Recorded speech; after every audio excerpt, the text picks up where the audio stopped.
Verset 16. Voilà. Comme nous allions au lieu de prière. Donc, à ce même lieu de prière, où on a trouvé Lydie et les autres femmes assemblées. Donc, comme nous allions au lieu de prière, une servante qui avait un esprit de python et qui, en devinant, procurait un grand profit à ses maîtres, vint au-devant de nous. Voilà l'esprit du Kundalini, de Béni In et autres. L'esprit de ces faux pasteurs. Ils vont au Bénin rencontrer les prêtres vaudous. Et quel est, vous béninois qui me suivez depuis l'Afrique actuellement par satellite, vous allez confirmer avec moi que les prêtres vaudous ont des fossés ou des chambres remplies de pitons, n'est-ce pas? C'est pour ça que quand vous allez chez eux, ils peuvent vous dire, soi-disant l'avenir, ils peuvent vous dire les choses que vous avez fait hier ou avant-hier. En fait, ils ne vous disent rien, ils font la divination avec ces esprits de pitons. Est-ce que vous comprenez très bien? Alors, ils entrent en contact avec les esprits familiers. Chaque homme, quand il vient sur terre, Satan l'enveloppe avec des esprits qu'on appelle les esprits familiers qui conduisent, qui contrôlent ta vie. Ces esprits ne peuvent plus voir ta vie rien que quand tu te convertis en Christ Jésus. Parce que la Bible dit, notre vie est cachée en Christ Jésus. Mais tant que vous êtes en Christ Jésus, il y a des esprits familiers qui contrôlent votre vie. Ils savent ce que vous faites. C'est pour cela que quand vous allez chez le marabout vous dit quelle école vous avez fréquenté. Il vous dit le nom de votre partenaire, etc. Le marabout entre avec les esprits de pitons. Et c'est pour ça que vous voyez ces prêtres vaudous ont physiquement des pitons. Vous voyez des tours remplis de pitons, des chambres remplies de gros pitons. Des dizaines et dizaines de pitons, si on peut, au maximum. C'est terrible, mes frères, comment Satan amène les gens à être trompés. Donc, ces prêtres vaudous ou ces sorciers marabouts, et c'est la plupart, c'est ce que la plupart des faux pasteurs comme des nations font, ceux qui vont chez les marabouts. Ils ferment les yeux comme les Alexandre Amazou ou Gomoro. Ils ont toujours soit la main dans la poche, soit une grosse bague, soit quelque chose de caché, soit quelque chose dans la bouche. Caché, c'est par là où ils prophétisent des choses. D'autres même se font blinder la langue avec la dent de python. Mais la dent de python. On parle la dent de python, on blinde la bouche. Et quand il vous parle, s'il vous dit, toi, sœur, de te déshabiller, tu vas te déshabiller. Tu ne vas même pas regimber.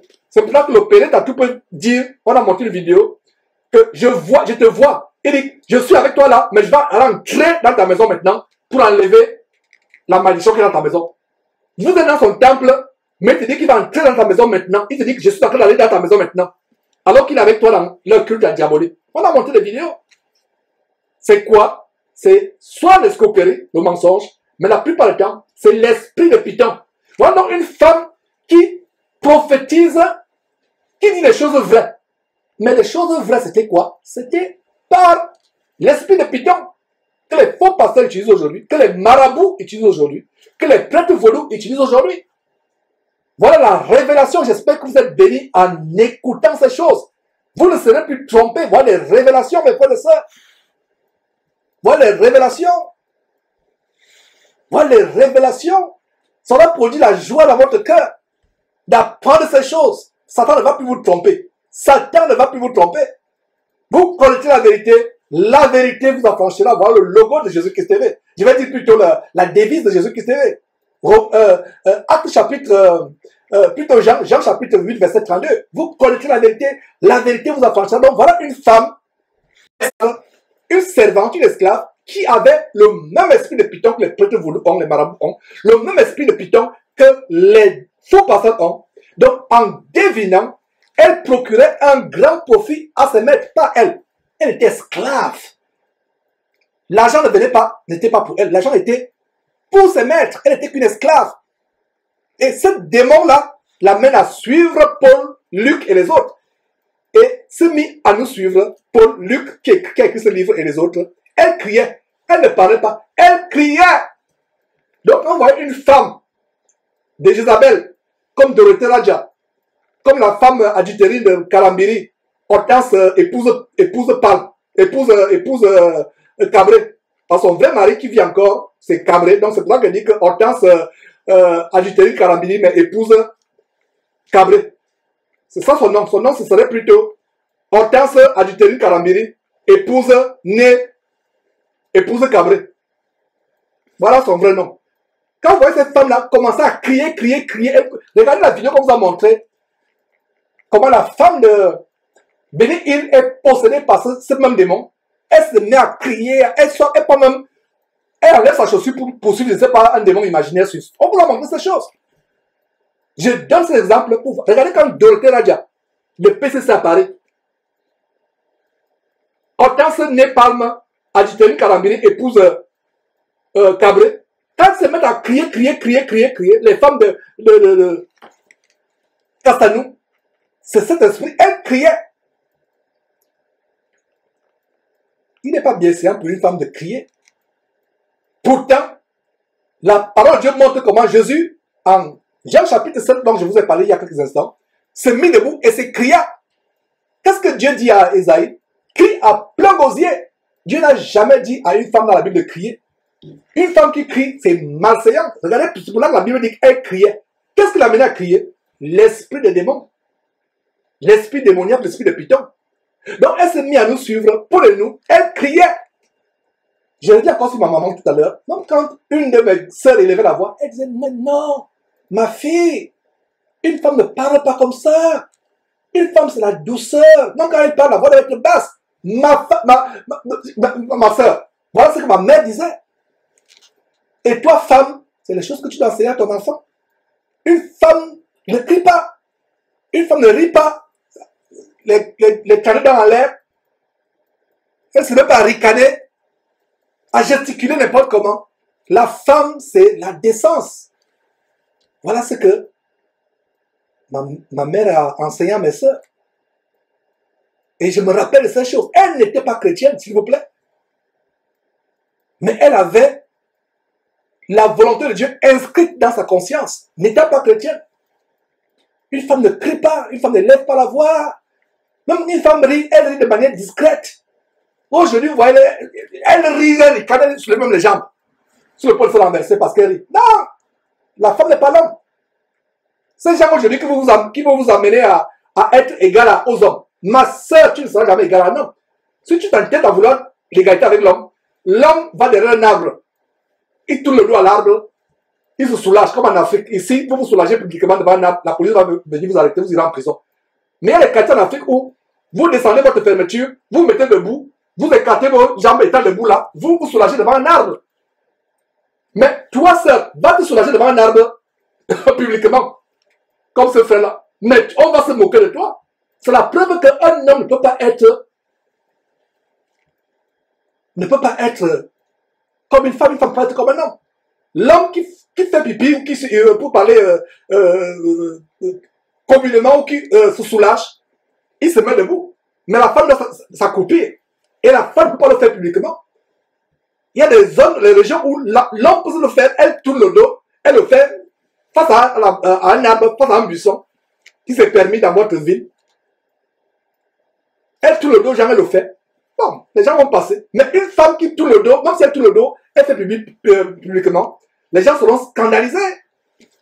Est-ce que vous comprenez, mes frères et sœurs? Supportez ma folie. Parce que je dois vous faire comprendre ces choses. Parce que beaucoup ne comprennent pas qu'une femme n'est pas un homme. Une femme ne sera jamais un homme.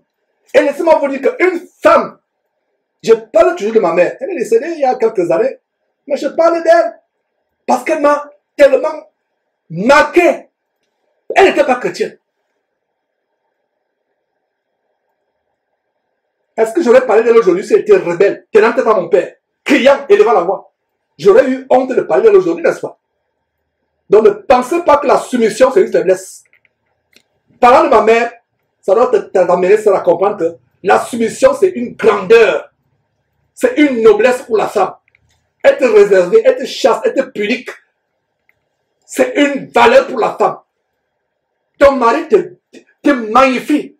Allez lire Proverbe chapitre 31. Comment la femme chaste qui est élevée, honorée par son mari. Elle devient une reine pour son mari. Elle devient une princesse pour son mari. Mais regardez une femme qui fait honte. Même ses enfants la battent. J'ai vu son Gabon. Une maman qui rentre à 4 h du matin, sous.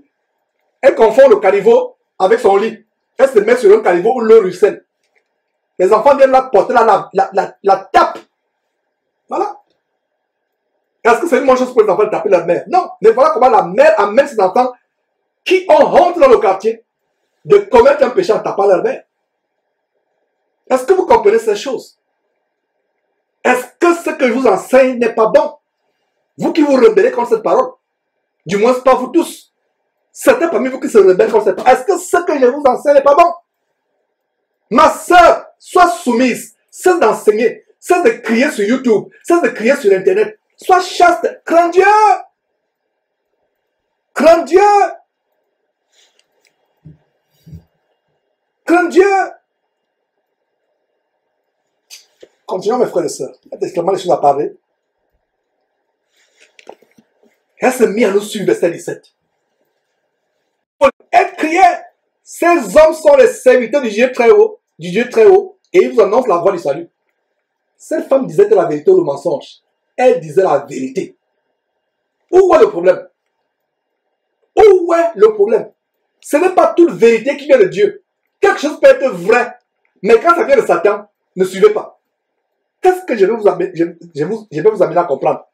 Un faux pasteur peut te dire ce qui est vrai sur ta vie. Un marabout peut te dire ce qui est vrai sur ta vie.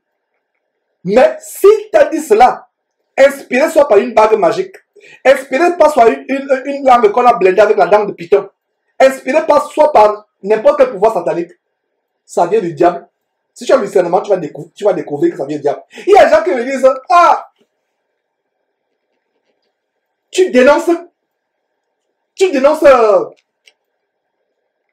Marcelo Tunasi. Pourtant, il enseigne bien. Ha! Cette femme, remplie d'esprit de Python, faisait quoi? Elle enseignait ce qui est faux. Je ne dis pas qu'elle enseignait, elle disait ce qui est faux. Non! Elle disait ce qui est vrai. Mais Satan l'utilisait pour séduire les gens avec la vérité qu'elle disait. Est-ce que vous comprenez? Est-ce que vous comprenez? Donc, Tunasi Marcelo, Karambiri Ivan Kassanou, peuvent vous enseigner les choses vraies. Mais ces choses vraies qui vous enseignent sont inspirées. Il y a un démon qui est caché derrière. Vous recevez la vérité de qui? Des démons. Est-ce que vous comprenez, mes frères et sœurs? Que devrais-je faire? Que devrais-je dire pour que vous compreniez ce que je les comprends tellement parce que ça me fait mal. Quand on pose des vidéos, les gens sont aveugles, ils ne comprennent pas. Oh, il enseigne. Tout enseignement vrai ne vient pas forcément de Dieu. Allez suivre, allez lire Matthieu chapitre 4 ou Luc chapitre 4. Comment le diable tente Jésus-Christ, Matthieu chapitre 4 à partir du verset 1. Le diable cite la parole de Dieu. Le diable cite Somme 91 verset 11. Le diable cite la parole de Dieu. Si le diable cite la parole de Dieu, si le diable peut donner la parole qui est vraie aux gens, ces faux pasteurs aussi, qui sont conduits par le diable, vous donneront aussi la parole vraie, mais la parole qui sort, la parole vraie, qui sort de la bouche des faux pasteurs, de la bouche du diable, devient un poison qui entraîne votre mort et qui vous conduit à l'enfer. J'espère que vous comprenez. Alors, cette femme se mit à suivre Paul et les autres disciples qui étaient avec Paul. Elle criait. Voilà comment Paul a discerné. Parce que Paul ne s'est pas laissé flatter. Qu'est-ce que cette femme disait? Ces hommes sont les serviteurs du Dieu très haut. Ils vous annoncent la voie du salut. C'était flatté, n'est-ce pas? Si cette femme vivait aujourd'hui, beaucoup de faux pasteurs l'ont recrutée comme directrice de communication. Mais Paul ne s'est pas laissé séduire. Paul ne s'est pas laissé avoir. Paul a dit, une femme ne crie pas. Si une femme crie comme cela, l'Esprit Saint que je connais, ce n'est pas cet esprit-là. La femme, est-ce que vous voyez la révélation? Beaucoup de personnes ont lu ce verset, n'ont pas compris comment Paul a discerné que cette femme ne venait pas de Dieu. Le Saint-Esprit a amené Paul à se concentrer sur un petit détail. Elle criait. Beaucoup de chrétiens aujourd'hui n'auraient pas discerné ce petit détail. Elle criait. Paul se dit non. Le Saint-Esprit que je connais, Dieu que je connais, Jésus-Christ que je connais, qui s'est manifesté à moi sur la route de Damas où je partais pour mettre en prison et tuer les chrétiens en Syrie. Ce Dieu que je connais, ce vrai Jésus-Christ que je connais, qui est mort sur la croix il y a 2000 ans, plus de 2000 ans, n'amènera pas une femme à dire la vérité en criant. Dites Amen à votre cœur. Remerciez Dieu pour cette révélation que vous venez d'avoir. Voilà le déclic. Vous voyez comment le Saint-Esprit nous fait voir dans le déclic. Elle criait. Paul s'est dit non. Une femme qui crie, ce n'est pas l'Esprit de Dieu. Ce n'est pas l'Esprit de Dieu. Vous allez voir la réaction de Paul plus tard. Est-ce que vous voyez mes frères et sœurs? Je n'ai jamais été, depuis que j'ai commencé le livre de Actes, ma joie n'est pas aussi grande comme aujourd'hui. Parce qu'il y a des petits détails, des révélations plus grandes encore. Et restez tranquille, on va voir encore plusieurs. On va voir plusieurs encore. Paul a détecté quelque chose. Paul s'est dit, une femme qui craint Dieu. Paul voit cette femme. Paul voit Lydie. Il dit que non, cette esclave, cette femme n'est pas comme Lydie que je connais. Lydie et les autres femmes qui étaient réunies dans ce lieu de prière étaient calmes, posées. Une femme qui crie. Aujourd'hui, la femme adultérine, la mante qui tombe son mari avec Hashimoto, Jeanne Monnet, elle se met à crier, sauter. Les sangs se remplissent. Dorothée Radia crie, les sangs se remplissent. Hortense Népalme, adultérine Karambiri, épouse Cabré, crie, les sangs se remplissent. Oh, chrétien, où est ton discernement? Prie Dieu pour que Dieu donne le même discernement que Paul. Paul a discerné que cette femme qui crie, elle dit pourtant la vérité. Luc, Silas, moi et les autres, nous sommes les serviteurs de Dieu très haut. N'est-ce pas la vérité? Elle dit la vérité, mais il y a un problème. Elle crie. Une femme sainte ne crie pas. Une femme qui a l'Esprit de Dieu en elle ne crie pas. Une femme qui craint Dieu ne crie pas. Alors, quel est le problème avec cette femme? Si elle crie, ce n'est pas l'Esprit Saint. L'Esprit de Dieu est un esprit de paix, de douceur, surtout pour une femme.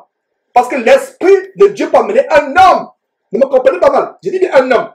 Jésus est rempli d'une colère spirituelle, rentre dans le temple, confectionne un fouet, renverse les tables, commence à chasser. Moïse est rempli d'une colère sainte, brise les tables des 10 commandements. Parce qu'il dit ça ne sert à rien, ce peuple s'est égaré de Dieu. Pourquoi conserver les tables? Jésus se lève le jour de la fête, il se met à crier. Celui qui a faim et soif, qu'il vienne. Dieu ordonne à Ésaïe de crier. Mais une femme qui craint Dieu ne criera jamais. La même éducation que je voyais ma mère donner à mes sœurs, c'est la même éducation que je donne à mes filles aujourd'hui, des années plus tard, en leur disant qu'une femme qui craint Dieu ne criera pas. Je le leur dis étant petite. Le garçon peut ricaner 32 dents en l'air. Ils peuvent crier les garçons, il n'y a pas de problème. Mais toi, ma fille, si tu te vois crier, élever la voix. Parce qu'élever la voix, c'est un signe d'autorité. C'est pour ça qu'il a dit que Jésus enseigne comme il y a autorité. Et je vous ai donné le verset en Jean chapitre 7, comment le jour de la fête, il se lève, il crie. Il crie. Jésus criait. Il prie. Les pharisiens prêchaient avec douceur. La Bible dit que Jésus enseigne avec autorité, non pas comme les scribes et les pharisiens. Les scribes et les pharisiens, la douceur, quoi, les faux pasteurs aujourd'hui, ils prennent une langue mielleuse. Il y a des gens qui disent, Georges, pourquoi tu aimes toujours crier? Le zèle de la maison de Dieu, l'église véritable de Christ me dévore. Jésus enseignait en criant comme une autorité. Dieu dit à Isaïe, crie à plein gosier, fais exploser les cordes vocales. Jésus enseignait comme une autorité. Et que dit 1 Timothée chapitre 2, lisez-moi à partir du verset 9. Je ne permets pas à la femme d'enseigner, ni de prendre l'autorité. L'autorité signifie que tu peux te mettre à crier. Est-ce que vous comprenez cela, mes frères et sœurs? Est-ce que vous comprenez cela?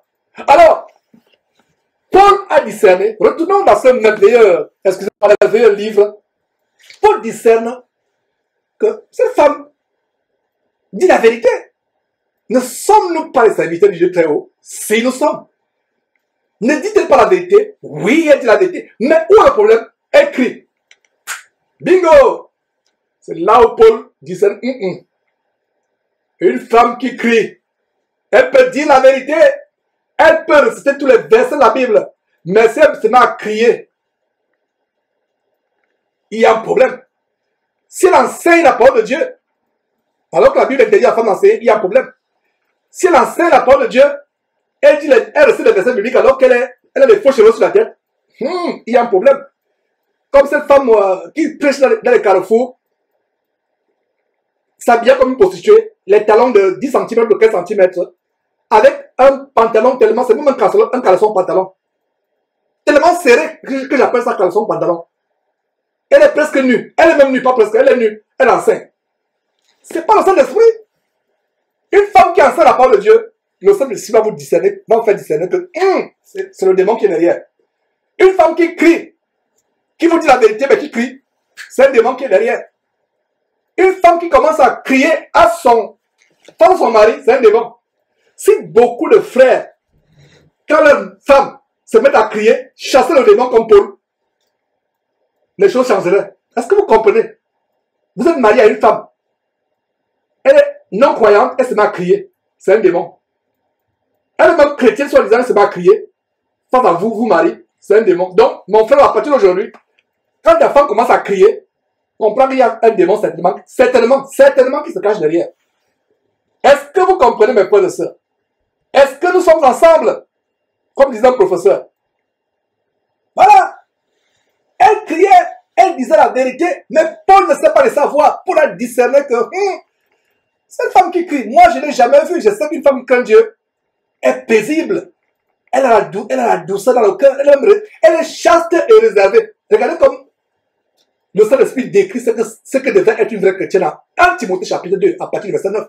Chaste et réservée, c'est la même chose avec 1 Pierre chapitre 3, à partir du verset 1 jusqu'au verset 6. Et ça nous donne l'exemple pour les femmes, les sœurs en Christ d'aujourd'hui. Sarah, femme d'Abraham, comme elle était soumise, obéissante, ne criant pas. Ne criant pas.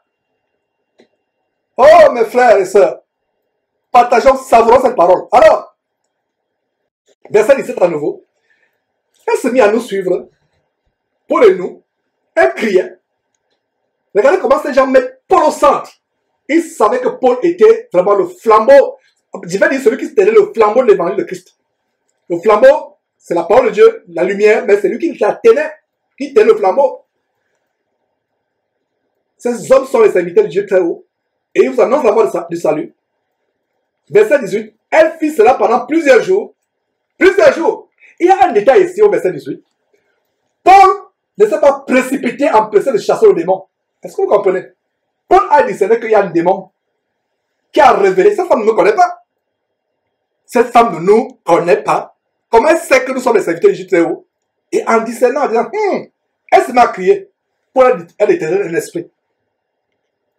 Et avec l'intelligence humaine, Paul ne pouvait pas savoir de quel esprit il s'agit. C'est maintenant le Saint-Esprit qui révèle à Paul qu'il s'agit d'un esprit de Python. Est-ce que Paul s'est empêché à chasser? Non! Paul a attendu le feu vert. Vous qui allez dans les veillées de prière où on annonce même d'avance, on fait la publicité, qui aura les miracles, les délivrances, comprenez à partir d'aujourd'hui que c'est le mensonge. Un vrai homme de Dieu attend le feu vert de Dieu. La Bible dit au verset 18 qu'elle fit cela pendant combien de jours? Plusieurs jours. Plusieurs, c'est plusieurs. Oh Paul, le verset continue en disant, Paul fatigué se retourna et dit à l'esprit, je te donne. Dis à qui? À l'esprit ou à la femme? Pas à la femme. Paul ne s'adressait pas à la femme. Paul a compris que la femme n'était qu'un canal où le démon de Python, l'esprit de Python se manifestait. Paul se retourna et dit à l'esprit, je t'ordonne au nom de Jésus-Christ de sortir d'elle. Et il, qui? La femme sortit. Si c'était la femme, ça devait dire sortir. La femme ne pouvait pas sortir d'elle-même, n'est-ce pas? Il a dit, il, c'est-à-dire que l'esprit de Python sortit à l'elle-même. Voilà comment le démon est sorti. Quelle est la leçon à tirer au verset 18? Quelles sont les leçons, devrais-je dire? Première leçon, Paul ne s'est pas précipité. Paul a été patient. Il a dit que fatigué. Regardez, je ne pense pas que c'est ce jour-là qu'il fut fatigué. Il était déjà fatigué. Mais il attendait toujours le feu vert de Dieu. Et quand il y a eu le feu vert de Dieu, il se retourne, il dit à l'esprit. Il ne dit pas à la femme. Donc, si tu vois ta femme commencer à crier un jour contre toi, discerne que c'est un démon. Et ne te précipite pas. Va d'abord prier, dis, Seigneur Dieu, est-ce que ce démon-là doit vraiment être chassé par une délivrance ou par l'autorité, ou alors peut-être je peux exhorter mon épouse, parce qu'il y a des fois, en exhortant simplement avec douceur, ce démon peut partir. Mais il y a aussi des moments où tu dis à ce démon, sors. Et quand tu dis à ce démon, tu ne parles pas à la femme, à ton épouse, ou à qui que ce soit. C'est au démon. Tu dis, démon, toi qui es dans cette femme-là, sors maintenant au nom de Jésus-Christ. Et il sortit à l'heure même. Une autre leçon. Il sortit après plusieurs semaines, après plusieurs heures de combat. Il sortit à l'heure même. Donc, comparé avec le cirque qui se passe chez les Makoso, chez les JP Makanzu, où les gens se tortillent au sol, se contorsionnent comme les serpents au sol, aboient comme les ourang-outans. Ça n'a rien à voir avec la parole de Dieu, n'est-ce pas? Quand Jésus disait au démon de sortir, il sortait sur le champ. Aujourd'hui, ils imposent les mains, ils bagarrent même avec les démons, ils se livrent à des conversations. Ça devient un combat. Comme on vous a montré un Nigérian qui fait quand même le combat, il imite Busley. Il pousse les cris comme Busley. Il envoie les savates, il fait des katés avec les démons. Ce n'est pas ça. Au nom de Jésus, tu dis au démon de sortir, il sort à l'instant même. Or aujourd'hui, la personne c'est qui on change les démons, vous allez les voir, et une deux fois, tu dis, j'ai vu cette femme chez Passo. La même femme, tu la vois chez Camille Makoso. La même femme, tu vas encore la voir chez Mapazou, JP Mapazou. Même femme. Et toi qui m'écoutes, tu sais de quoi je parle. Tu vas de passage en passage, aucun ne change les démons. Parce qu'ils n'ont qu'une onction de Dieu. Quand il dit onction, le Saint-Esprit. Non pas le Saint-Esprit, ils opèrent avec les esprits diaboliques. Paul dit, sors je t'ordonne. Et qu'est-ce que Jésus nous a donné comme promesse en Matthieu chapitre, pas Matthieu, Marc chapitre 16, verset 16 à 17. Voici les miracles qui accompagneront ceux qui auront cru. À mon nom, ils chasseront les démons. Au nom de Jésus, le démon sortit à l'instant même.